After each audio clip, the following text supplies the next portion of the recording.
सर्वांगे हरिचन्दनं सोललितं कण्ठे च मुक्तावली गोपस्त्रीपरिवेष्टितो विजयते गोपालचूडामणि।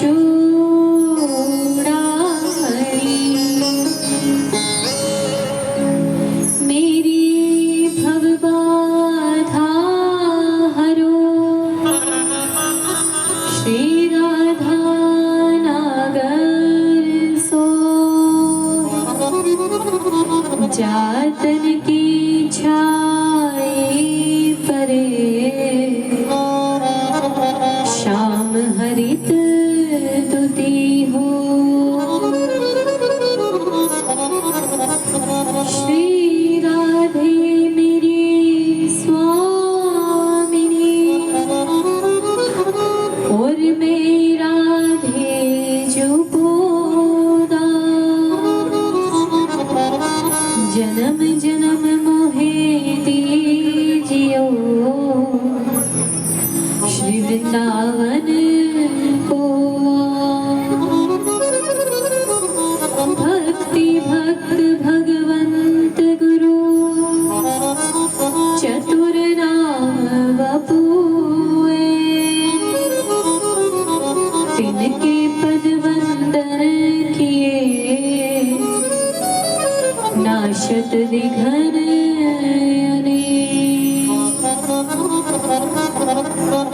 सब द्वारन को छोड़ के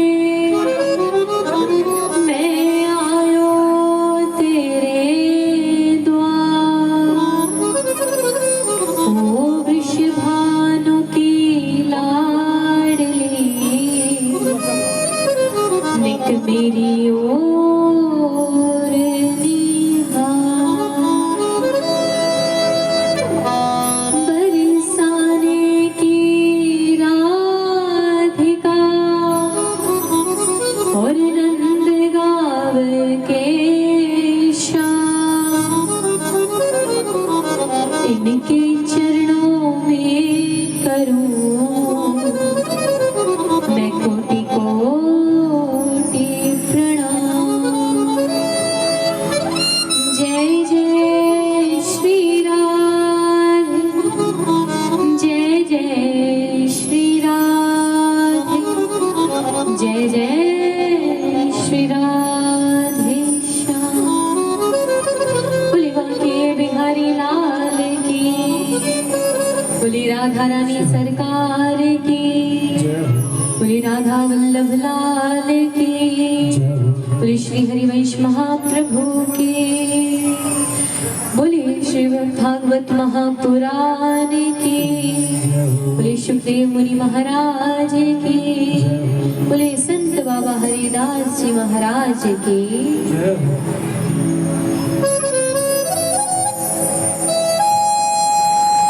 तो महाराज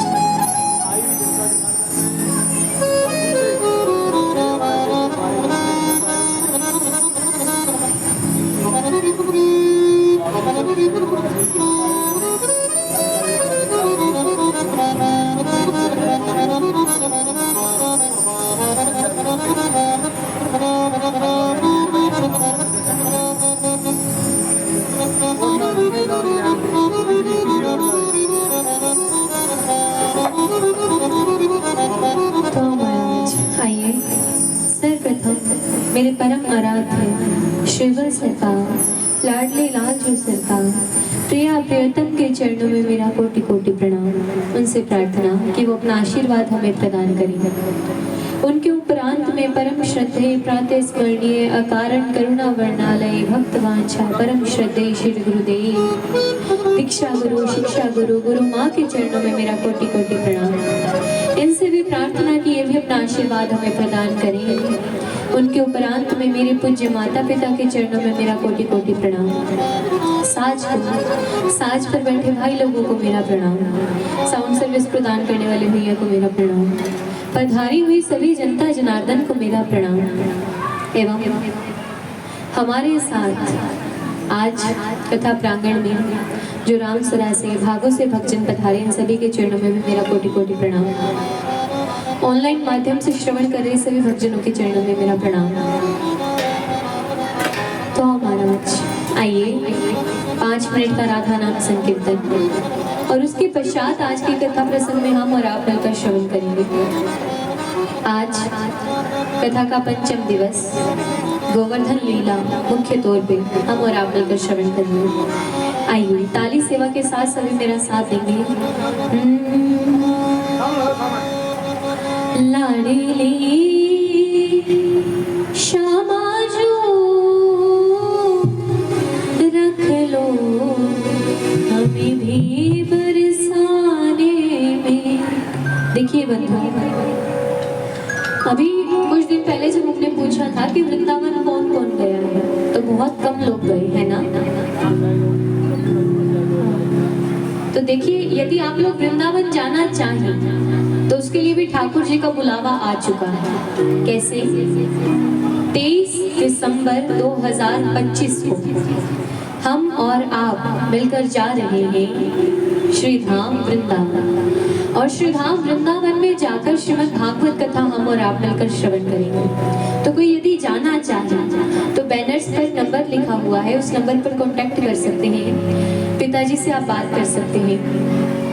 आप अपना नाम, पता इत्यादि सभी अभी लिखवा दीजिए, क्योंकि सीटें लिमिटेड है बंधु।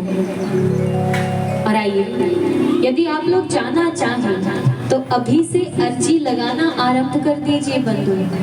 अर्जी यदि उस सुप्रीम कोर्ट तक पहुंच गई तो जल्द ही बुलावा आ जाएगा। अब जो बुलावा चाहते हैं कि लाडली जो बुलाए उन्हें, तो आइए दोनों हाथ उठाकर ताली सेवा करते हुए मेरे साथ। लाडली श्यामा जो रख लो हमें भी बरसाने में। लाडली श्यामा जो रख लो हमें भी बरसाने में। लाडली श्यामा जो रख लो हमें भी बरसाने में। लाडली श्यामा जो रख लो हमें भी बरसाने में। मेरा मन ही न लागे समाने में। मेरा मन ही न लागे जमाने में। मेरा मन ही न लागे समाने में। मेरा मन ही न लागे जमाने में। लाडली श्यामा जो रख लो हमें भी बरसाने में। लाडली श्यामा जो रख लो हमें भी बरसाने में। ताली सेवा करते हुए बोले बरसाना धाम की। जय हो।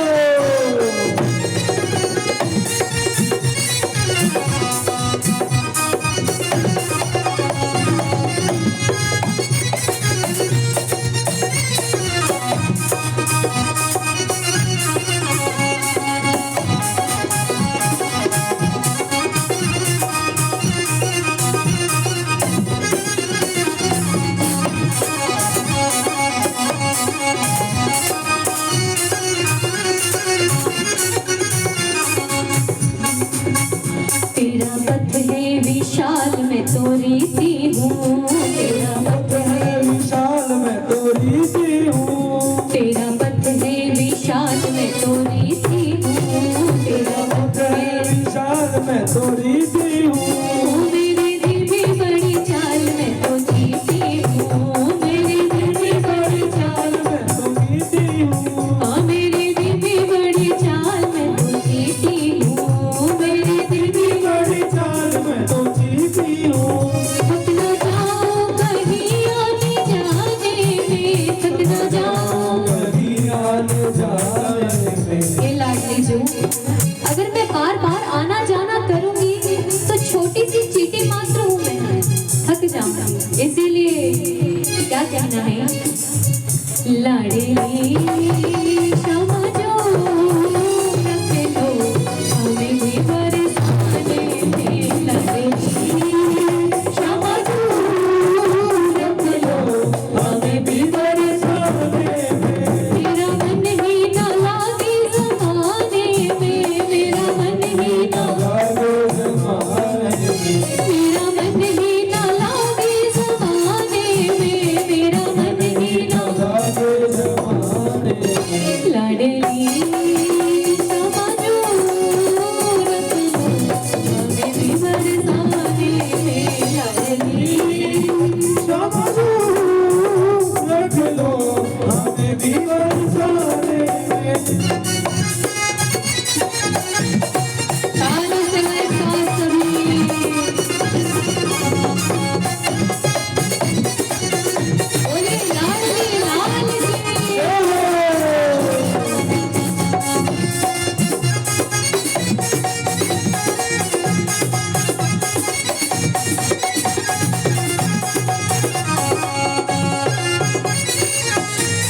जो जो गावा मैं जो गा रही हूँ मेरे भीतर का भाव है कि वो ठाकुर जी मुझसे गवा रहे हैं। इसीलिए आप सुनती रहो मैं सुनाती रहूं, आप सुनती रहो मैं सुनाता रहूं, प्रेम से भाव से गुनगुनाती रहूं, प्रेम से भाव से गुनगुनाता रहूं, प्रेम से भाव से गुनगुनाती रहूं, प्रेम से भाव से गुनगुनाती रहूं।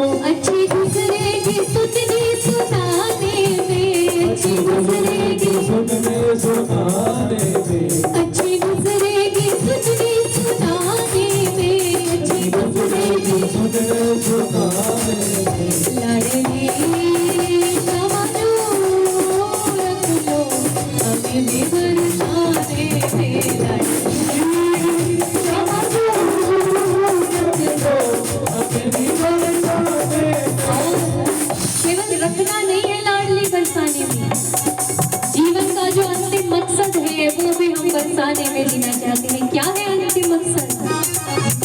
राधा रानी के चरणों में निकलेगा दम, रानी के चरणों में निकलेगा दम, लडो रानी के चरणों में निकलेगा दम, लडो रानी के चरणों में निकलेगा दम। बरसाने में ही होगी अगला जन्म, बरसाने में ही लोगी अगला जन्म, बरसाने में ही होगी हर एक जन्म, बरसाने में ही लोगी हर एक जन्म।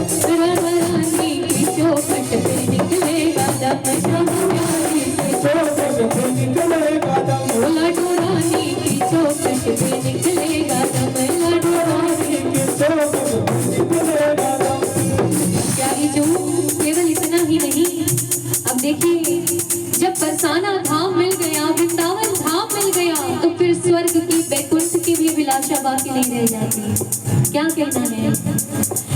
छोड़िए तारी वैकुंठ न जाओ, लाडली लाल निहारो, छोड़िए तारी वैकुंठ न जाओ, लाडली लाल निहारो, देव कृपा त्रिलोकी मुक्ति एक मुस्कान पे वारो, देव कृपा त्रिलोकी मुक्ति एक मुस्कान पे वारो, तेरे चरणों से ना दूर जाएंगे हम, तेरे चरणों से दूर जाएंगे हम, तेरे चरणों से ना दूर जाएंगे हम, तेरे चरणों से दूर जाएंगे हम। राधा रानी की चौखट पे निकलेगा दम, श्यामा प्यारी की चौखट पे निकलेगा दम, लाडो रानी की गोदी में निकलेगा दम, लाडो रानी की गोदी पे निकलेगा दम।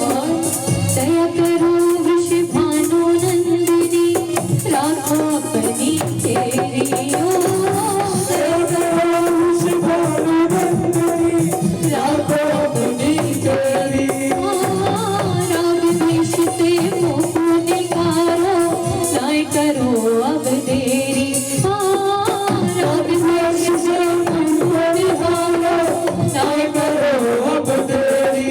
क्यों?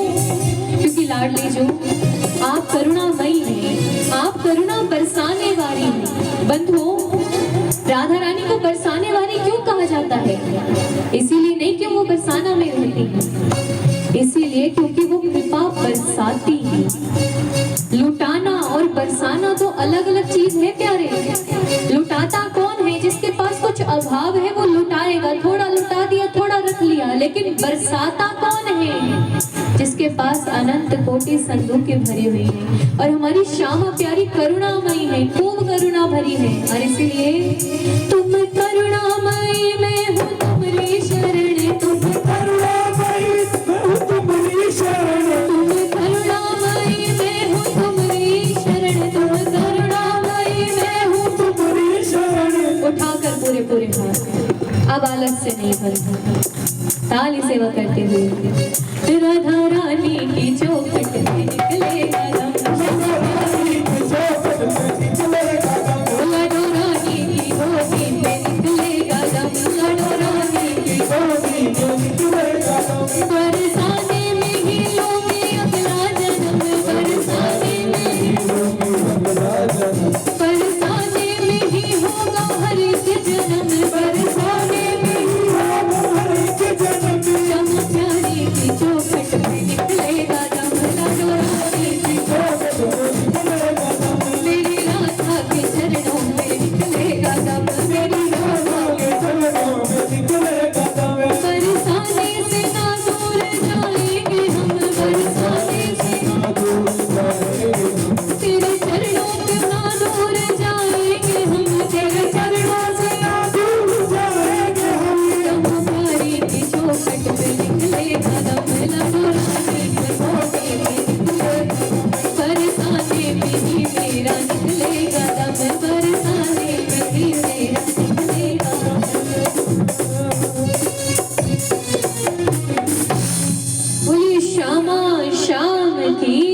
जय हो। बोलिए लाडली लाल की, बोलिए श्रीमद् भागवत महापुराण की जय हो।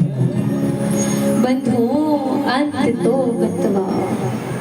आप कितने बड़ी प्रधानमंत्री बन जाए, चाहे पूरी दुनिया जीत ले, आप कितनी ही बड़े एयरलाइन कंपनी के मालिक हैं, आपके पास भले ही 6 प्लॉट है, 8 गाड़ियां हैं, खूब भरा पूरा परिवार है, कोई मायने नहीं रखता। अंत तो गत्वा, अंत में बड़े से बड़े राजा को और छोटे से छोटे रंग को उसके पास जाना है। चले गए दुनिया से जो हाली हवाली थे, सिकंदर जब दुनिया से गया दोनों हाथ खाली थे, खाली हाथ आए थे। लेकिन बंधुओं खाली हाथ जाना नहीं है, आप भरे हाथ जा सकते हैं। अब भरने का अर्थ ये नहीं कि यहाँ का धन वहाँ नहीं चलेगा। जैसे इंडिया के पैसे, भारत के पैसे यूके में नहीं चलते, अमेरिका नहीं चलते, अमेरिका के पैसे चाइना में नहीं चलते, चाइना के पैसे रशिया में नहीं चलते, ठीक इसी प्रकार यहाँ का धन वहाँ नहीं चलता प्यारे। स्वर्ग लोक जाना है, वैकुंठ जाना है, गोलोक धाम जाना है, साकेत धाम जाना है, तो वहाँ की कमाई करनी होगी। आप इस बात को आज समझ लीजिए, अब समझ लीजिए, 4 साल रुक कर समझ लीजिएगा, 10 साल रुक कर समझ लीजिएगा, लेकिन अंत में आपको इस सच्चाई को अपनाना ही पड़ेगा। यहाँ का धन यहीं रह जाएगा। मुट्ठी बांधे आए थे, हाथ पसारे जाना है, इस धरा का, इस धरा पर सब धरा रह जाना है। कुछ साथ नहीं जाएगा प्यारे, साथ जाएगा तो क्या, राम नाम की लूट है, कृष्ण नाम की लूट है, लूट सके तो लूट, अंत समय पछताएगा जब प्राण जाएंगे छूट। बंधुओं ये मानव जीवन नाचने कूदने के लिए, मानव जीवन खाने पीने के लिए, ऐश परिष्कृति उड़ाने के लिए नहीं मिला है। ये मानव जीवन आपको अपना वंश आगे बढ़ाने के लिए नहीं मिला है। यदि वंश ही आगे बढ़ाना इस मनुष्य का मकसद होता तो यही कार्य तो जानवर भी करते हैं, पशु पक्षी भी करते हैं। क्या अंतर रह गया आप में और पशु पक्षियों में? मानव जीवन का मुख्य उद्देश्य, मुख्य मकसद केवल और केवल कृष्ण प्राप्ति है, राम प्राप्ति है, केवल वो। इसलिए इस जीवन में समय रहते कृष्ण को पा लीजिए बंधुओं। लोग मृत्यु से बड़ा डरते हैं, मृत्यु मृत्यु मृत्यु। अरे बंधुओं मृत्यु वो नहीं जो प्राण त्याग देने के बाद होती है। असली मृत्यु तो वो है जो जीते जी आपने अपनी अभिलाषाएं मार दी, आपने कृष्ण के चरणों में प्रीत कर ली, प्रेम कर लिया, वो है असली मृत्यु। जब आप इस संसार को अपना नहीं मानते, वो है असली मृत्यु। बाद में तो केवल इस शरीर का त्याग देना रहता है। व्यक्ति जीते जी शरीर में खूब प्यार करता है, ये मेरी बीवी है, मेरी पत्नी है, मेरे बच्चे हैं। मल मांस की कोठड़ी से इतना प्रेम, और जिसने ये सुंदर हाड़ मांस का शरीर दिया, उसके लिए हमारे पास 7 दिन में प्रतिदिन का 3 घंटा नहीं है हमारे पास। कैसे विचित्र मानव है हमारा। आइए आज के कथा प्रसंग में हम और आप मिलकर प्रवेश करिए। सच्चिदानंद रूपाय विश्वोत्पत्त्यादि हेतवे तापत्रय विनाशाय श्री कृष्णाय वयं नमः। सर्वेश्वर सच्चित आनंद धन, आनंद होकर आनंद दाता, आनंद को भी जो आनंद प्रदान करने वाले हैं, ऐसे सर्वेश्वर सच्चिदानंद के चरणों में हम सभी का कोटि कोटि प्रणाम। बंधु कल हम सभी ने मिलकर हमारे प्यारे से लाला कन्हैया का जन्म उत्सव मनाया, नंद उत्सव मनाया। आनंद कहाँ आता है? जहाँ कन्हैया आवे वहीं तो आनंद आवे से। कन्हैया जहाँ आ गए, क्या वहाँ आनंद की कोई कमी रह जाएगी? अरे आनंद उसी का तो स्वरूप है। लेकिन बंधुओं एक विचित्र बात आप लोगों ने ध्यान दी, कन्हैया जन्म लेते हैं देवकी और वसुदेव के घर में, लेकिन जो विजय दुंदुभी है, जो ढोल नगाड़े हैं, जो आनंद है, जो उत्सव है, वो कहाँ मनाया जा रहा है? नंद और यशोदा के घर। क्यों? ऐसा कौन सा पुण्य किया नंद और यशोदा ने जो लाला भया तो देवकी वसुदेव के घर में, लेकिन दुंदुभी बाजी या नंद के द्वारे, जो उत्सव है, जो ढोल नगाड़े हैं, वो सब नंद के द्वारे हो रहा है। ऐसा क्या पुण्य था उनका? बंधु, किसी संत के मुख से मैंने सुना कि ये जो नंद और यशोदा है, ये अपने पिछले जन्म में ब्राह्मण और ब्राह्मणी थे, खूब धनाट्य वर्ग के थे। अब इतने धनाट्य वर्ग के थे, इनके जीवन में एक नियम था कि प्रतिदिन एक समय का भोजन पहले किसी अतिथि को कराते हैं, फिर स्वयं भोजन पाते हैं। अब अतिथि ये नहीं कि गली में कोई भी घूम रहा है उसे पकड़ कर ले आए, भोजन करा दिया और खुद पा लिया। अतिथि का अर्थ है किसी साधु को, किसी संत को, किसी साधु संत को पहले भोजन पवाएंगे, फिर स्वयं भोजन पाते हैं। ये नियम है इन ब्राह्मण ब्राह्मणी का। लेकिन बंधुओं, समय कभी एक सा नहीं रहता। भगवान हमेशा आप लोगों की परीक्षा लेते हैं। अब परीक्षा क्यों लेता है वो? परीक्षा वो लेता है ये जानने के लिए कि मेरा भक्त, मेरा प्रेमी कितना सफल हो रहा है अपने जीवन में, कितना सफल हो रहा है भक्ति में। बंधु, यदि आप कृष्ण की राह पर चल पड़े, ये नहीं है कि सरलता से आपको वो मिल जाएगा, छलिया है ये, टेढ़ा है ये आपकी परीक्षा लेता है। पहली परीक्षा आपकी भक्ति की होगी, याद रख लीजिए इस चीज को। पहली परीक्षा आपकी भक्ति की ली जाएगी। आपकी ये बात नहीं सुनेगा, आपने इसको कहा मेरी ये इच्छा इसे पूर्ण कर दो, ये नहीं सुनेगा, परीक्षा लेगा। देखता है ये भी, 1-8 महीने देखेगा, साल देखेगा, 2 साल देखेगा। यदि 2 साल के बाद भी आप कृष्ण के ही प्रेमी रह गए, फिर ही आपका कार्य करेगा। लेकिन व्यक्ति में, मनुष्य में इतना सहज भाव कहाँ है? 1-8 महीने किसी भगवान ने बात नहीं सुनी, भगवान ही बदल दिया जाता है। ये मनुष्य है।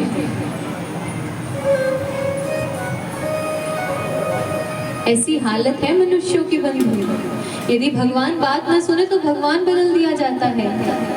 एक बार एक व्यक्ति था, कोई कार्य करवाना था। किसी प्रेमी ने कहा भाई तू कृष्ण के पास जा, कृष्ण की भक्ति कर। अगले दिन कृष्ण की मूर्ति ले आया घर में, मूर्ति लाकर बिठा दी, पूजा अर्चना करता है, फल फूल चढ़ाता है। रोज अपनी एक ही प्रार्थना करते हैं, प्रभु ये कार्य कर दीजिए। लेकिन ये परीक्षा लेता है। भगवान श्री कृष्ण ने कार्य नहीं किया। लेकिन वो जो व्यक्ति है ना बंधुओं, बड़ा विचित्र है। ऐसी विचित्रता कि वो भगवान को भगवान नहीं समझ रहा, वो उस मूर्ति को मूर्ति मान रहा है। अब यदि भगवान समझकर लेकर आए तो उसे भगवान समझो तो सही। मूर्ति समझकर यदि रख दिया गया तो मूर्ति तो जड़ है ना बंधु।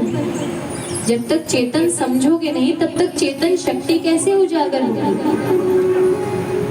समय बीता, महीने बीत गए, 2 महीने बीत गए, उस व्यक्ति का कार्य नहीं हुआ, बड़ा दुखी हुआ। कोई और प्रेम में मिल गया, अरे मेरा कार्य नहीं हो रहा। अरे भाई तू काली माँ को लेकर आ, माँ काली तेरे सारे कार्य करेंगे। माँ काली की मूर्ति घर में आ गई। अब मंदिर तो एक है, भगवान कृष्ण की मूर्ति उठाकर ऊपर रख दी, माँ काली स्थापित की, धूप बत्ती जगाई पूजा करने के लिए। और जो ही घुमाने लगा, मन में भाव पता है क्या आया? मन में भाव आया कि पूजा अर्चना तो मैं माँ काली की करता हूँ, इस कृष्ण ने जब मेरा काम ही नहीं किया तो मैं इसे धूप बत्ती की सुगंध भी क्यों लेने दूँ। छोटा सा कपड़ा लेता है, कपड़े को लेकर मूर्ति के नाक पर जो ही बांधने लगा, सो ही भगवान प्रकट हो गए। अब क्यों प्रकट हुए? क्योंकि अब उसने उस भगवान को चेतन माना, वो समझा कि वो सुगंध ले सकता है, इसीलिए भगवान प्रकट हुए।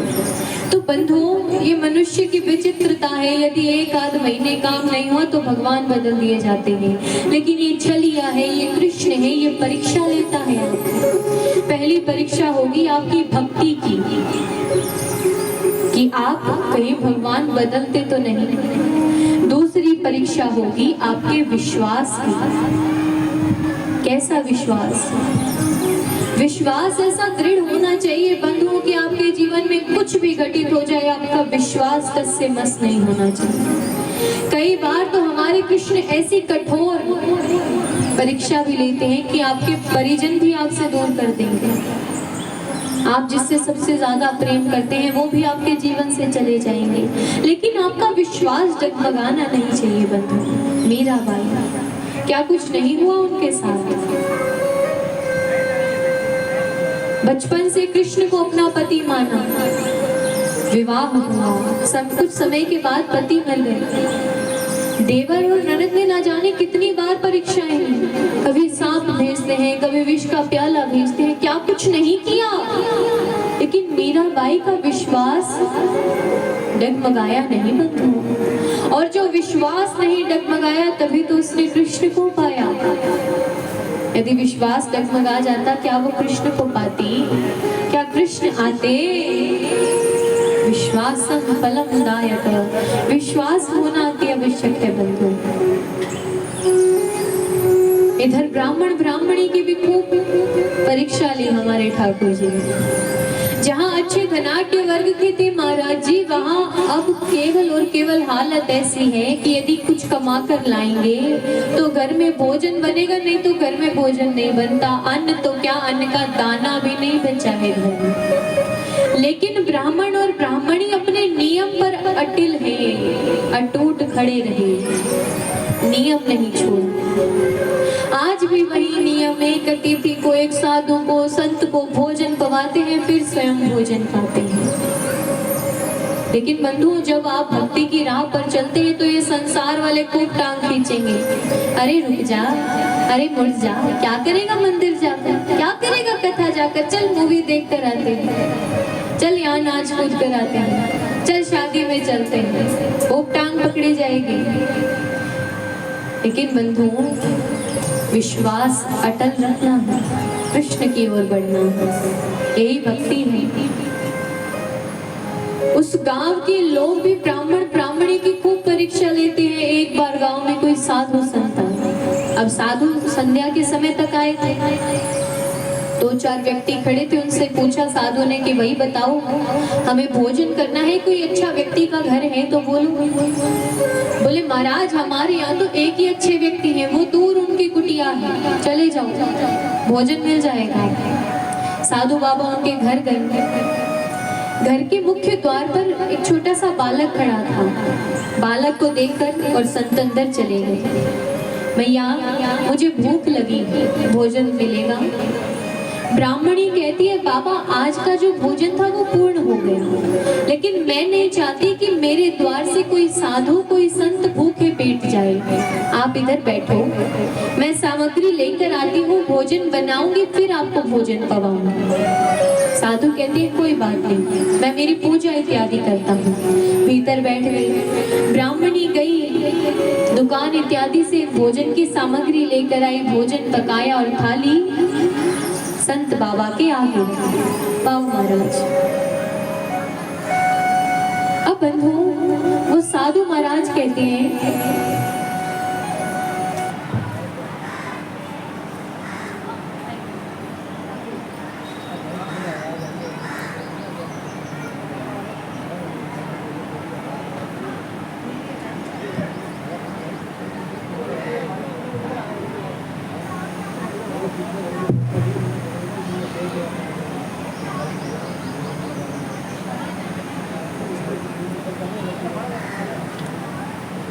साधु बाबा के सामने जब थाली परोसी गई तो साधु बाबा कहते हैं, मैया, जिस समय मैं यहाँ आया था उस समय एक छोटा सा बालक था, उस बालक को भी बुला लाओ, वो बालक और मैं साथ मिलकर भोजन पाएंगे। मैया कहती है, बाबा उसने भोजन पा लिया, वो नहीं पाएगा। अरे नहीं मैया, चलो पाएगा नहीं, एक आध ग्लास मेरे साथ खा लेगा, उसे बुलाओ तो सही। मैया कहती है अरे बाबा वो नहीं पाएगा, वो चला गया यहाँ से। साधु बाबा कहते चलो नहीं खाएगा, मेरे साथ बैठ जाएगा, उसे बुलाओ तो सही। इस बार ब्राह्मणी कहती है बाबा वो नहीं आ सकता। और जब ब्राह्मणी ने ऐसा कहा तो आंखों में अश्रु छलक आए बंधु। जो ही अश्रु देखे साधु समझ गए कि कुछ ना कुछ गलत घटा। साधु कहते हैं मैया कहाँ गया वो बालक?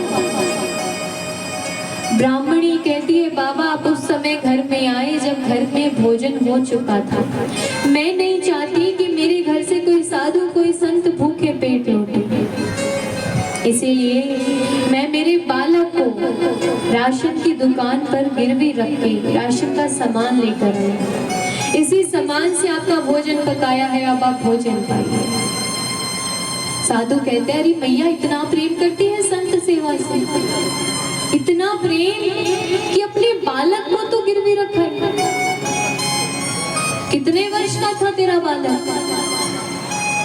मैया कहती है लगभग 11.5 वर्ष का। 11.5 वर्ष। बंधुओं सोई उस संत ने अपने हाथ में जल लिया और जल लेकर अपने संपूर्ण पुण्यों को अर्जन करते हुए कहते हैं यदि मैंने जीवन में कोई भी पुण्य कर्म किया जिससे वो परम पिता परमात्मा खुश है, तो आज मैं मेरे सारे पुण्य इस ब्राह्मणी को देता हूँ और प्रार्थना करता हूँ उस परम पिता परमात्मा से कि अगले जन्म में वो साक्षात परम पिता परमात्मा तेरे आंगन में आकर थे। बंधु महिमा है ये संत सेवा की। वही ब्राह्मणी अपने अगले जन्म में नंद और यशोदा बने और देखिए क्या लीला है। वो परम पिता परमात्मा साक्षात कृष्ण बन करके छोटा सा बालक बन करके मैया यशोदा के आंगन में लीलाएं करता डोल रहा है।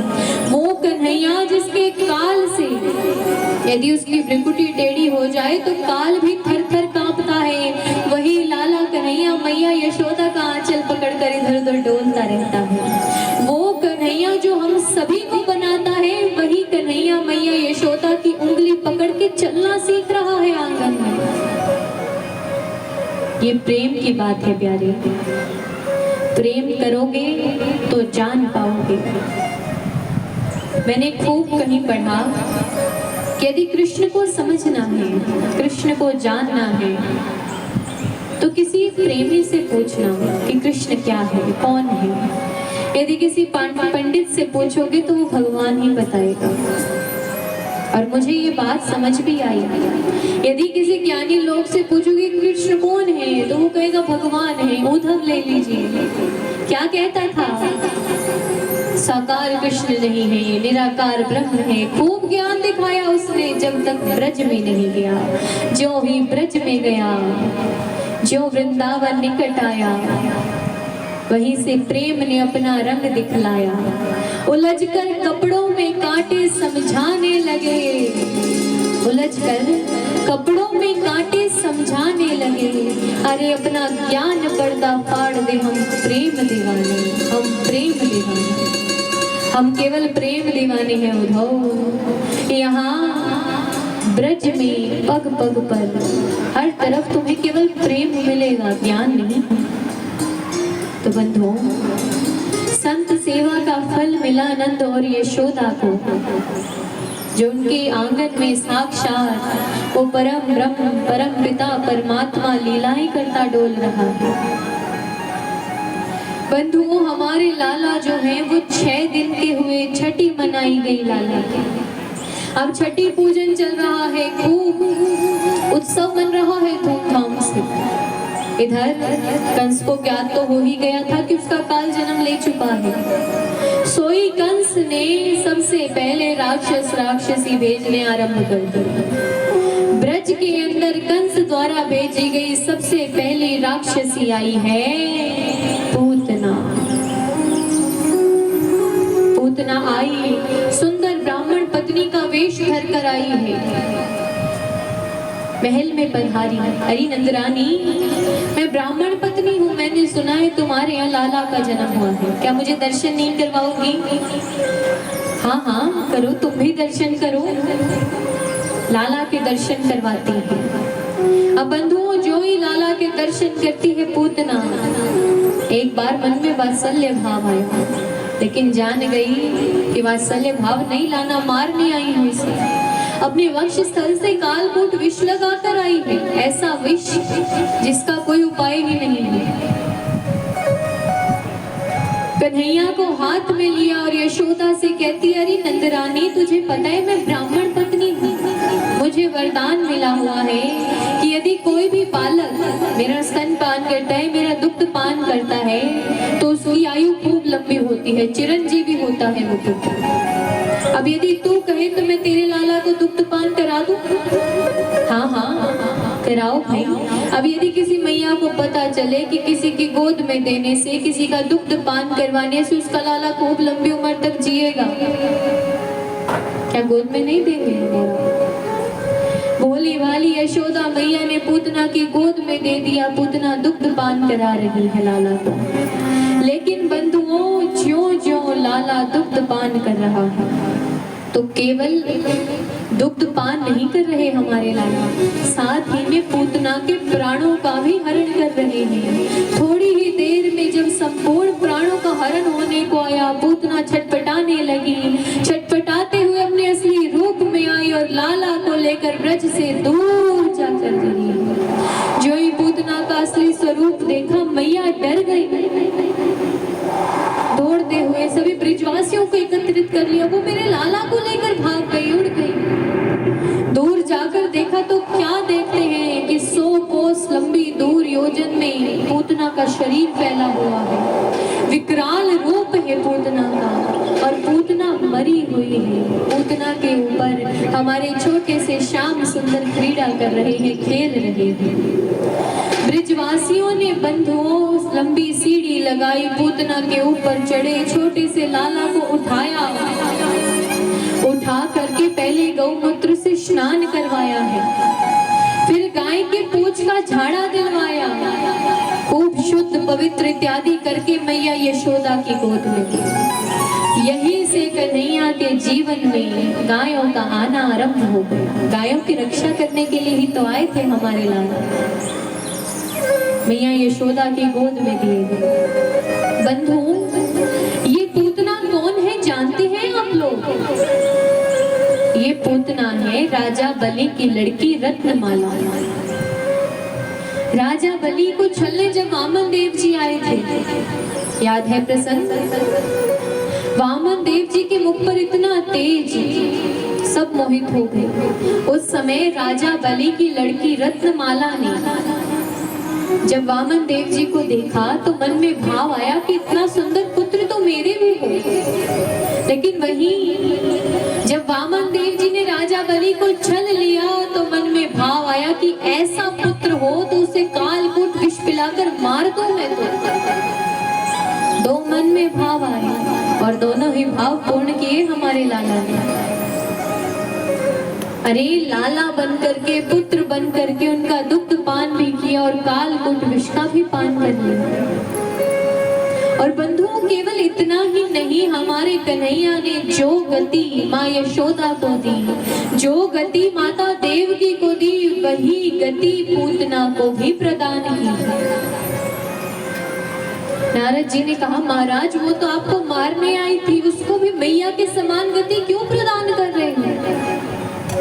कन्हैया कहते, अरे नारद, तुम समझे नहीं, मैंने मेरी मैया यशोदा का दुग्ध पान किया है। देवकी को भी मैंने उतना ही आनंद दिया है जो मैंने मैया यशोदा को दिया।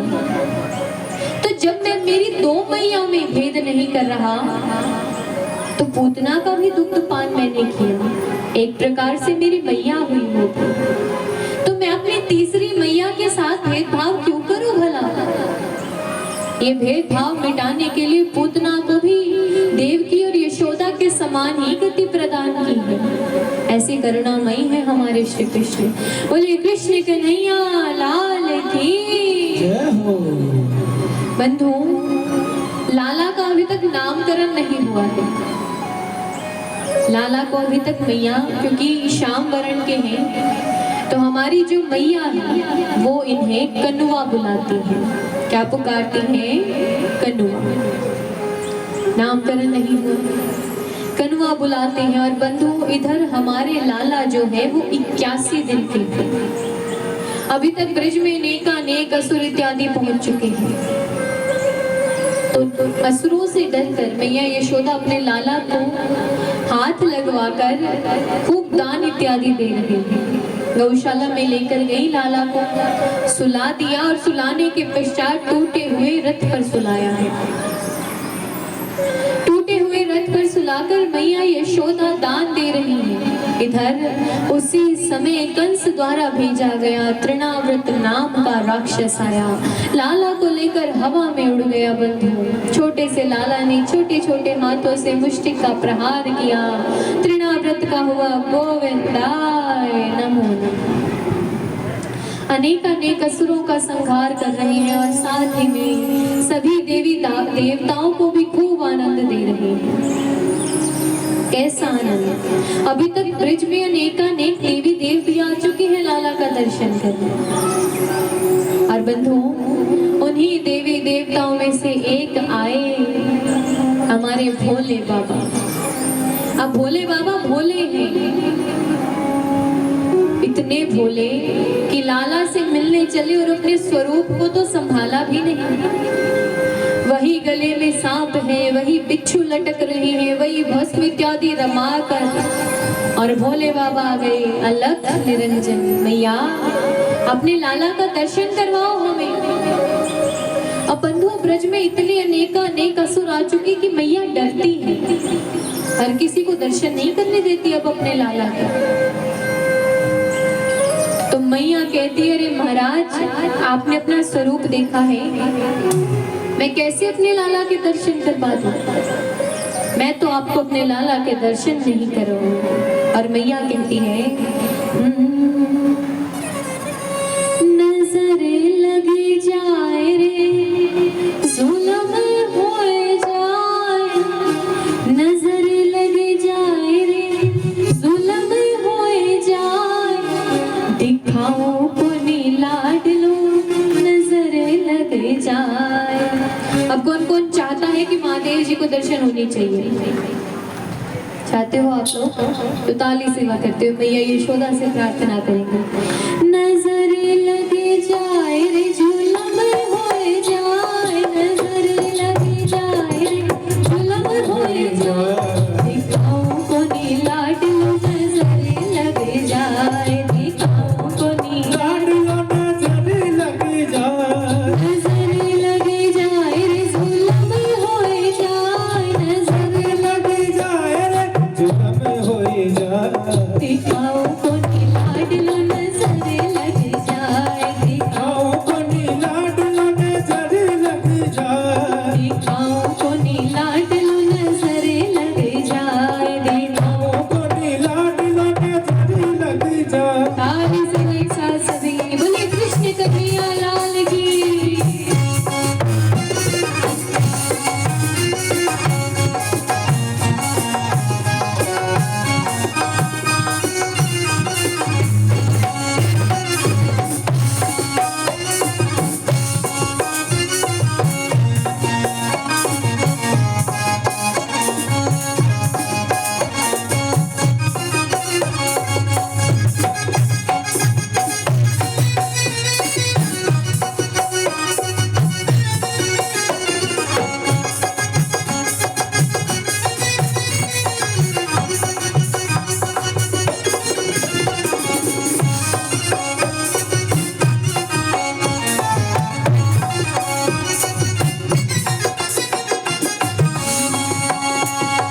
मैया कहती है, अरे अपना रूप तो देखो, जगह जगह सांप लटक रहे हैं, बिच्छू लटक रहे हैं, छोटा सा बालक देखेगा डर जाएगा। अरे विषधर तेरे गले में लिपटे अंग बहुत रमाए, विषधर तेरे गले में लिपटे अंग बहुत रमाए, विषधर तेरे गले में लिपटे अंग बहुत रमाए, विषधर तेरे गले में लिपटे अंग बहुत रमाए, तेरे रूप को देख के जोगी लाल मेरा डर जाए, तेरे रूप को देख के जोगी लाल मेरा डर जाए, वो तेरे रूप को देख के जोगी लाल मेरा डर जाए, तेरे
मैया यशोदा कहती है कि लाला के दर्शन तो नहीं हो पाएंगे, बदले में कोई हीरे जवाहरात कोई धन दौलत चाहिए तो वो तुम लेकर जा सकते हो। अब भोले बाबा तो आए ही लाला के दर्शन करने थे, दान इत्यादि थोड़ी लेना है उन्होंने। भोले बाबा कहते हैं यदि लाला के दर्शन नहीं देने तो मुझे भी कुछ और नहीं चाहिए। उदास होकर भोले बाबा जाने लगे। हो उदास शिव भोला शंभू अपने कदम बढ़ाए, हो उदास शिव भोला शंभू अपने कदम बढ़ाए, हो उदास शिव भोला शंभू अपने कदम बढ़ाए, हो उदास शिव भोला शंभू अपने कदम बढ़ाए। शिव पूजा के देख नहीं रो कर चिल्लाए, शिव पूजा के देख नहीं रो कर चिल्लाए, शिव पूजा के देख नहीं रो कर चिल्लाए, शिव पूजा के देख नहीं रो कर चिल्लाए। दिखाओ को लाड लो नजर लग जाए, दिखाओ को लाड लो नजर लग जाए, रे जुलम हो जाए, नजर लग जाए, रे जुलम हो जाए। दिखाओ को लाड लो नजर लग जाए, दिखाओ को लाड लो नजर लग जाए।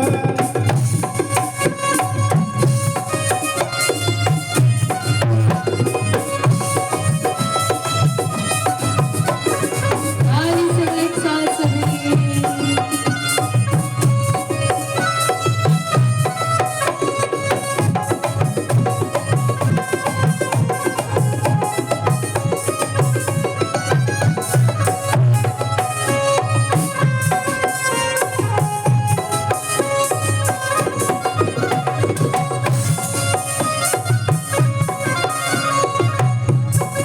अब नंदलाल का रोना सुनकर और मैया यशोदा बोली देखा लगा दी ना नजर मेरे लाला को, इसलिए नहीं दिखा रही थी तुम्हें। भोले बाबा कहते मैया मैं भोला हूँ लेकिन इतना भी भोला नहीं। अरे बिना देखे भी कभी नजर लगती है क्या? लेकिन नजर तो तुम्हारे लाला को अवश्य लगी। मैया बोली नंदलाल का रोना सुनकर बोली माता यशोदा, नंदलाल का रोना सुनकर बोली माता यशोदा, नंदलाल का रोना सुनकर बोली माता यशोदा, नंदलाल का रोना सुनकर बोली माता यशोदा। नजर लगा दी मेरे लाल को, हाय हाय अब क्या होगा? नजर लगा दी मेरे लाल को हाय हाय अब क्या होगा? ओ नजर लगा दी मेरे लाल को, हाय हाय अब क्या होगा? नजर लगा दी मेरे लाल को हाय हाय अब क्या होगा? दिखाओ को लाड लो नजर लग जाए, दिखाओ को लाड लो नजर लग जाए, नजर लग जाए, रे जुलम हो जाए, नजर लग जाए रे जुलम हो जाए। दिखाओ को लाड लो नजर लग जाए, दिखाओ को लाड लो नजर लग जाए।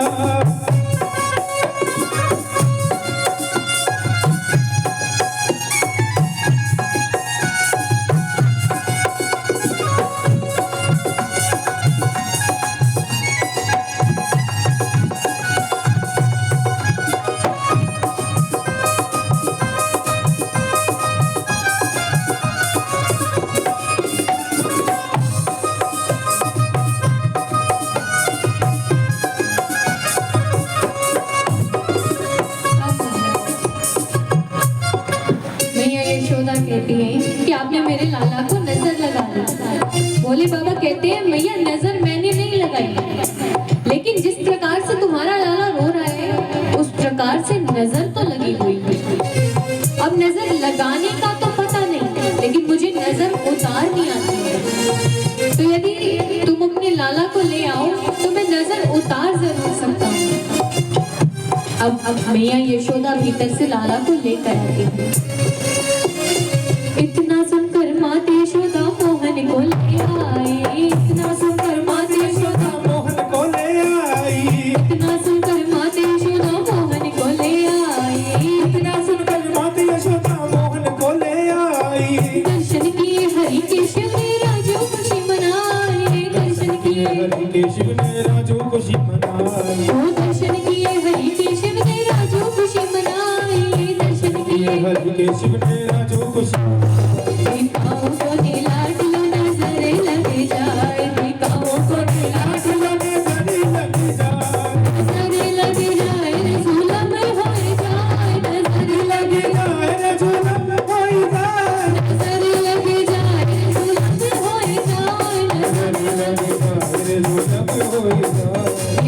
को लाड नजर लग जाए, को लाड नजर लग जाए, पाँव को लाड नजर लग जाए, पाँव को लाड नजर लग जाए, नजर लग जाए, नजर लग जाए, नजर लग जाए, नजर लग जाए, नजर लग जाए, नजर लग जाए। पाँव को लाड नजर लग जाए, कोनी लाड लो मेरी लगी कोनी लाड लो मेरी लगी कोनी लाड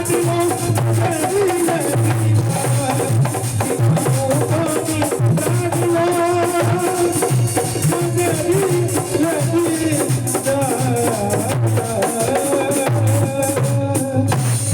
बोलिए कृष्ण कन्हैया लाल की, बोलिए शंकर भगवान की। अब महाराज भोले बाबा ने भी हमारे छोटे से लाला के दर्शन किए, खूब आनंद पाया। इधर ब्रज से भेजे हुए नेक अनेक असुर आ रहे हैं, सबका कन्हैया उद्धार कर रहे हैं। बंधु, अब हमारे लाला जो है 100 दिन के हो गए। अब 100 दिन के हुए, अब लाला यूं नहीं है कि कमजोर सा बालक है कोई। हमारे जो लाला है खूब मोटे हैं, गदमदरा। ब्रज में भाव बोला जाता है मोटे बालकों के लिए गदमदरा, अर्थात खूब गोलू मोलू जो बालक होता है। हमारा लाला दिख रहा है, ठीक ऐसे ही रहे थे हमारे प्यारे से लाला भी। हमारे जो कृष्ण कन्हैया थे वो भी ऐसे ही थे, सेम ऐसे ही भाव कहिए, ऐसे मोटे मोटे, ऐसे गोलू मोलू। अब बच्चों, बंधु, 3 महीने 100 दिन, लगभग 3 महीने का वो छोटा सा बालक। अब यशोदा मैया उसे बैठना सिखाती है, आलती पालती मारना सिखाती है। वो मोटा सा बालक, वो बेचारा एक पैर रखता है, दूसरा पैर रखता है, फिर पीछे गुड़ जाते हैं लाला। फिर उन्हें उठाया जाता है, फिर एक पाँव दूसरा पाँव, फिर पीछे को गुड़ जाते हैं। ऐसे तो हाल है हमारे लाला का। अब उन्हें धीरे धीरे चलना सिखाते हैं, तो हमारे छोटे से जो लाला हैं वो गुड़लियां चलते हैं। अब बंधु, कहने को बालक स्वरूप में आए हैं, है तो कन्हैया है, परमपिता परमात्मा, तो सारी लीलाएं जल्दी जल्दी कर रहे हैं। 3 वर्ष की अवस्था में, 3 महीने की अवस्था में गुटमुन गुटमुन गुड़लियां चल रही हैं। अब लगभग 100 दिन के जब हुए तो इनके नामकरण करने की बेला आई। नामकरण के समय पर बंधु गर्गाचार्य जी को बुलाया गया। अब गर्गाचार्य जी को बुलाया गया, कुल गुरु हैं यादवों के, तो कहते हैं कि आप कुछ समय पहले ही आ जाइए महाराज। कुछ समय पहले आ गए।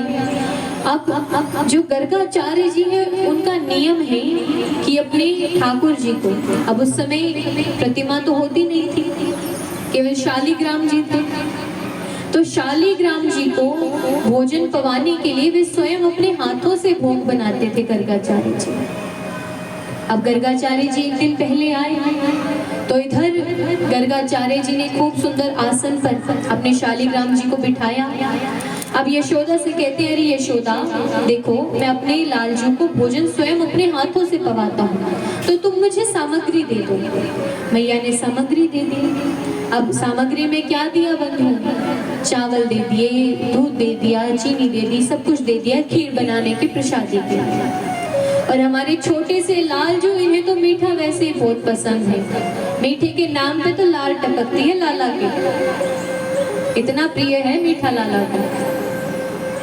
अब छोटे से लालजू इधर गर्गाचार्य जी ने खीर प्रसादी बनाई।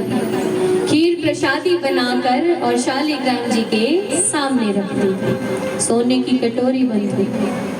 आज का समय थोड़ी है, उस समय की बात है। सोने की कटोरी के अंदर खूब मीठी मीठी खीर प्रसादी भरकर रख दी गई। अब गर्गाचार्य जी भोग कैसे लगाते हैं? अपने मुख पर कपड़ा रख लेंगे, ठाकुर जी के सामने पर्दा नहीं करते, खुद के मुख पर कपड़ा रखते हैं और एक माला अर्थात 108 बार नाम जपते हैं। एक माला जब तक होगी नहीं तब तक स्वयं का मुख का पर्दा हटता नहीं और भोग लगता रहेगा। तो ऐसा नियम है गर्गाचार्य जी का। सामने सोने की कटोरी में खूब अच्छी मीठी खीर प्रसादी रख दी गई, अपने मुख पर कपड़ा रखा और इधर माला चल रही है।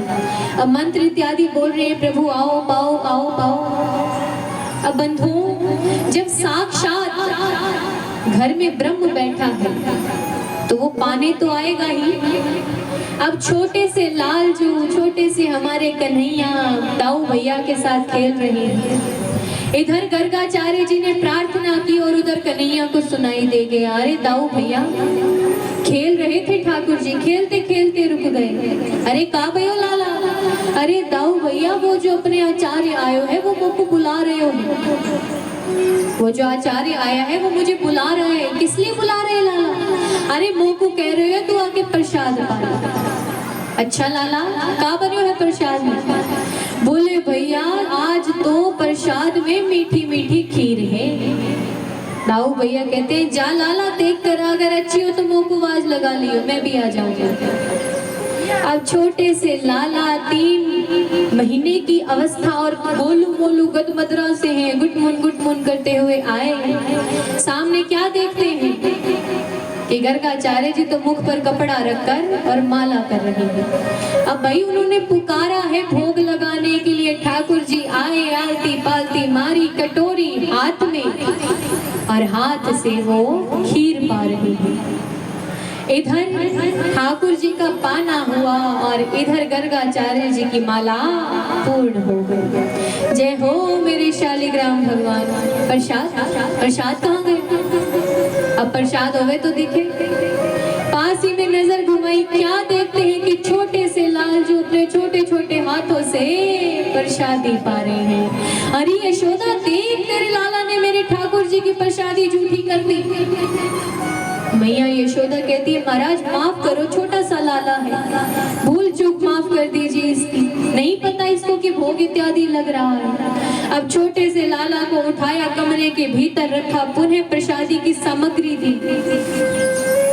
गर्गाचार्य जी ने एक बार फिर खीर बनाई, फिर शालिग्राम जी के आगे रखी। माफ करिए महाराज, छोटा बालक है, नहीं खो जाती है गलती, इस बार पाओ आप आराम से। फिर पुनः उस सोने की कटोरी में खीर प्रसादी रखी गई, फिर मुख पर कपड़ा, फिर एक माला फेर रहे हैं, फिर पुकारा आओ प्रभु भोजन खाओ। फिर छोटे से लाल जो आए, अरे दाऊ भैया मैं गयो मो को भगा दियो, अब फिर मो के बुला रहे हैं। कोई बात नहीं लाला, भक्त है, गलती कर देता है, जा।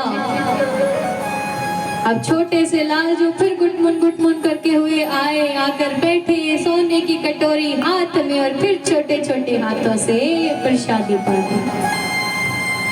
इधर पुनः गर्गाचार्य जी की माला पूर्ण हुई, फिर देखते हैं फिर प्रसादी झूठी करके। अरे यशोदा इस बार तो हद कर दी तेरे लाला ने, दूसरी बार मेरे लाल जी का प्रसाद झूठा कर दिया। महाराज बालक है, माफ कर दीजिए, गलती हो जाती है, क्षमा याचना की। इस बार तो छोटे से लाला को कमरे के भीतर बंद कर दिया और बाहर से हल्की सी कुंडी लगाई। अब बंधुओं जिस कमरे के भीतर बंद किया उसमें खिड़की है, छोटे छोटे बीच में सरिये लग रहे हैं, उन सरियों को पकड़कर लालजू खड़े हो गए, कन्हैया खड़े हैं। अब गर्गाचार्य जी को पुनः सामग्री दी गई, पुनः खीर बन रही है। अब गर्गाचार्य जी टेढ़ी नजरों से लाला को देख रहे हैं, लाला टेढ़ी नजरों से गर्गाचार्य जी को देख रहे हैं। लाला कहते अरे दारी के अब की बार बुला, बताता हूँ तो को मैं भी। पुनः खीर की प्रसादी रखी गई, आओ प्रभु पाओ, पुनः मुख पर कपड़ा, पुनः माला फेर रही है। अब की बार लाला कहते अब की बार आता है। फिर वो गेट खोला, द्वार खोला, बाहर आए, खीर की प्रसादी पाने लगे। अब की बार गर्गाचार्य जी सचेत थे, बीच माला में अपना कपड़ा हटाया, लाला की ओर देखते हैं, बंधुओं छोटा लाला नहीं दिख रहा, उस छोटे से कृष्ण के रूप में साक्षात चतुर्भुजी भगवान दिख रहे हैं, जो अपने एक हाथ से खीर की प्रसादी पा रहे हैं और उसी झूठे हाथ को आगे कर देते हैं बालों को। जो देखा आंखों से अश्रु झरझर बह रहे हैं। अरे गलती हो गई प्रभु मुझसे, मैं आपको बालक समझ रहा था। अब कन्हैया ने अभी क्यों रूप दिखा दिया अपना, क्यों ये लीला की? क्योंकि बंधुओं, कन्हैया जानते हैं कि कल जब नामकरण की बेला होगी, जब मेरे तारागण नक्षत्र इत्यादि पढ़े जाएंगे तो गर्गाचार्य जी को ज्ञात हो जाएगा कि मैं भगवान हूँ। उस समय यदि ये सबके सामने बोल पड़े कि मैं भगवान हूँ, तो मेरी तो सारी लीला पर ही पानी फेर दिया जाएगा। ये कृष्ण रूप में कन्हैया जो छोटे से लाला के रूप में आए, इसीलिए आए हैं प्यारे कि वो वात्सल्य प्रेम को पाना चाहते हैं, माँ की ममता को महसूस करना चाहते हैं, नहीं चाहते कि मैया को ज्ञान हो जाए। इसीलिए एक दिन पूर्व ही गर्गाचार्य जी को दर्शन दे दिए गए और कह दिया कि कल कोई भी बात नहीं करनी। अगला दिन प्रातः काल हुई बंधुओं, दोनों लालाओं को गर्गाचार्य जी की गोद में दिया गया। पहले बड़े लाला को देखते हैं, दाऊ जी को देखते हैं। दाऊ जी को देखकर कहते हैं ये संकर्षण की सहायता से हुआ। देवकी का गर्भ माता रोहिणी के गर्भ में स्थापित किया गया, संकर्षण हुआ। एक नाम संकर्षण है, खूब बलशाली होंगे इसलिए इनका नाम पड़ा बलराम। और लाला के दाऊ हैं, बड़े भैया हैं, इसलिए बलदाऊ जी भी बुलाया जाता है। अब बंधुओं, बारी आई हमारे लाला की। लाला को देखते हैं, देखकर कहते हैं अरे यशोदा, इसके जो शरीर है वो भी टेढ़ा होगा, इसकी जो हरकतें हैं वे भी टेढ़ी होंगी, जो लीलाएं करेगा वे भी टेढ़ी करेगा, इसलिए इसका नाम भी टेढ़ा रखता है, कृष्ण। बंधुओं, ये जो कृष्ण नाम है, यदि इसका स्पष्ट उच्चारण किया जाए तो जीभ हल्की टेढ़ी जाती है। जैसा नाम वैसी ही लीलाएं, कृष्ण। बंधुओं, कई लोगों को मैंने बोलते सुना, वे पुकारते हैं जय श्री कृष्णा। कृष्णा नहीं, कृष्ण। कृष्णा जो है वो द्रौपदी जी है। आप मंत्र जाप करते हैं हरे कृष्णा कृष्णा कृष्णा हरे हरे, हरे राम राम राम हरे हरे। मंत्र है, गलत तो नहीं होगा, लेकिन जहाँ स्वर्ग धाम की आप अभिलाषा कर रहे हैं, उस स्वर्ग धाम पर आपको कृष्ण नहीं द्रौपदी जी मिलेंगी। आओ पधारो, खूब नाम लिया तुमने हमारा। तो कृष्णा द्रौपदी है और कृष्ण भगवान श्री कृष्ण है। दोनों नामों में भेद है। बंधु, इधर लाला लगभग 1.5 से 2 वर्ष के बाहर जाना प्रारंभ किया, और जब नंद महल से बाहर गए तो घर के बाहर निकलने पर लाला के खूब मित्र बने। श्री दामा, मधुमंगल, खूब अलग अलग मित्र हैं। मन सुखा, धन सुखा, न जाने कितने। अब कन्हैया ने अपनी बाल मंडली बना ली है, सब मित्रगण मिलकर चोरी इत्यादि करने जाते हैं। अब बंधुओं, लाला ने अपने जीवन में जो मुख्य तौर पर लीलाएं की, उन मुख्य लीला में से एक लीला है माखन चोरी की लीला। लेकिन बंधुओं, इसका भी भाव समझने योग्य है।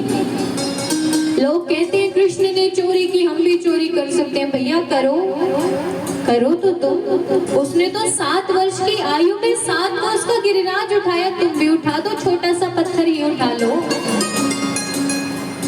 यदि कृष्ण की एक लीला का अनुकरण करने चले हो तो संपूर्ण जीवन का क्यों नहीं अनुकरण करते हो?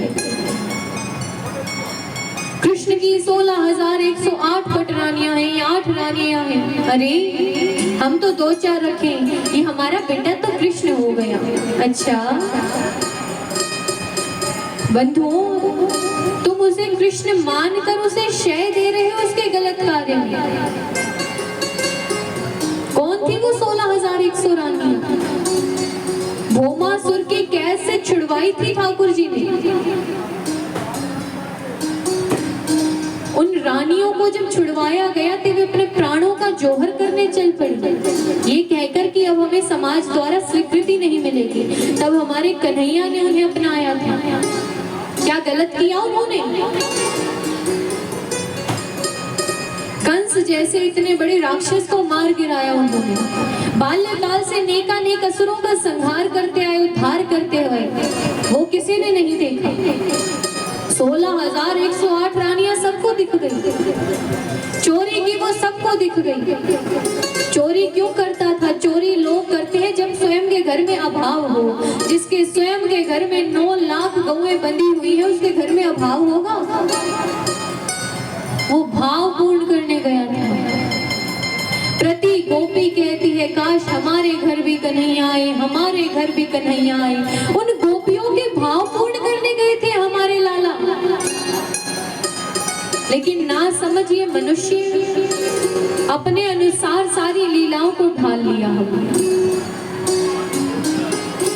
बंधु, कृष्ण का चरित्र जो है वो अनुकरणीय नहीं है, आप अपने जीवन में नहीं उतार सकते। आप कृष्ण की बातों को अपने जीवन में उतारिए, उन्होंने जो ज्ञान दिया उसे अपने जीवन में उतारिए। अब हमारे छोटे से लाला माखन चोरी की आरंभ करते हैं। पहली चोरी घर में करते हैं। कैसे? छोटे से लाला, प्रातः काल हुई, मैया यशोदा खड़ी हुई और स्नान के लिए चल गई। जब स्नान को गई तो लाला भी पीछे पीछे खड़े हो गए, जग गए, आज मौका है, चोरी करें। बिस्तर से नीचे उतरे और सीधे पहुंच गए माखन के कक्ष में। अब जब माखन के कक्ष में गए, बंधुओं, हर तरफ माखन पड़ा। अब आज के समय के अनुसार पत्थर इत्यादि के तो स्तंभ होते नहीं थे, सोने के स्तंभ हैं। अब सोने के स्तंभ में स्वयं का प्रतिबिंब दिख रहा है कन्हैया। सामने छोटी सी मटकी है, उस मटकी में कन्हैया ने अपने हाथ दिए और दोनों हाथों से माखन खा रही है। सामने उस सोने के खंभ में अपना प्रतिबिंब दिख रहा है, परछाई दिख रही है। तो लाला को लगा कि मैया ने मेरे जैसा एक लाला और रखा है, मुख बताती नहीं हो। और बंधु, हमारे ब्रज में कहते हैं, यो नंद को लाला बड़ो चिड़ैला है। ये जो नंद जी का लाल है बहुत चिढ़ता है, ये इसे पसंद नहीं कि आपके हृदय में कोई और 2-4 लोग रहे। इसे हृदय पे पूरे अकेले को कब्जा चाहिए। तो लाला सामने अपने प्रतिबिंब को देख रहा है और कहता है कि मैया यशोदा ने मेरे जैसा एक लाला और रखा हुआ है। खैर छोड़ो, अभी तो चोरी करने आए हैं, चोरी पे ध्यान देते हैं। चोरी कर रहे हैं, फिर विचार करते हैं कि सामने बैठे लाला ने अगर मैया को बता दिया तो फिर क्या करेंगे। तो अकेले नहीं खा रहे, सामने उस सोने के खंभ में अपने प्रतिबिंब को हाथ आगे बढ़ा देते हैं, तुम भी खा लो, लेकिन मैया को मत बताना। रोज चोरी करूंगा, रोज तुमको भी दूंगा, मैया को मत बताना। ऐसा भोलापन है हमारे लाला का। तभी पीछे से आवाज आई, कन्हैया। ज्यों आवाज आई, तुरंत माखन के हाथ अपने पीछे छुपा लिए। अरे लाला क्या कर रहा था? कुछ नहीं मैया, पीछे क्या छुपाया है? मैया तूने मुझे जो सोने की कड़ी पहना रखी, इसमें आग निकल रही थी, आग को ठंडा करने के लिए माखन की मटकी में हाथ दे दिया। अच्छा लाला, तो आग तेरे मुख तक भी पहुंच गई? अरे माखन तो मुख पर भी लगा हुआ है। अरे मैया, जब मैंने माखन की मटकी में हाथ दिए तो उस माखन की मटकी में चींटियां, अब जो ही हाथ दिए वो चींटियां मेरे चलते चढ़ते मेरे मुख पर आ गई। अब मुख पर से चींटियों को हटाने के लिए जो मैंने माखन का हाथ लगाया, सो माखन मुख पर लगा रह गया। 1.5 वर्ष की अवस्था में इतने अच्छे से झूठ बोल रहे हैं बंधु। 1.5 वर्ष के बालों को अपना होश संभालना नहीं आता और इन्होंने चोरी करने भी आरंभ की और झूठ बोलना। सत्यव्रतम सत्य परम त्रिसत्यम, जिस सत्य सत्य सत्य कहकर सुखदेव जी ने जिसकी आराधना की, वो ही सत्य नहीं बोल रहा। ऐसे दिव्य है लाला। बंधु, अब हमारे छोटे से लाला जो है ब्रिज से बाहर निकले। देखिए बंधु, कन्हैया ने माखन चोरी की लीला क्यों की? क्या ये आप जानते हैं? कन्हैया ने माखन चोरी की लीला की ये बताने के लिए, माखन जो ताजा माखन होता है उसे नवनीत कहा जाता है। नवनीत अर्थात ताजा माखन। तो कन्हैया कहते हैं, कन्हैया जो है वो बासी माखन नहीं चुराते, केवल ताजा माखन चुराएंगे, नवनीत को चुराएंगे। ठीक इसी प्रकार जिसका हृदय नवनीत है ठाकुर जी उसे चुराने आते हैं। माखन कैसे निकलता है? दूध दही मिलाई इत्यादि को बिलोकर मत कर जब आपने मंथन किया, वो मंथन करने के पश्चात जो निकला वो माखन है। ठीक इसी प्रकार जो अपने हृदय रूपी दूध दही मलाई को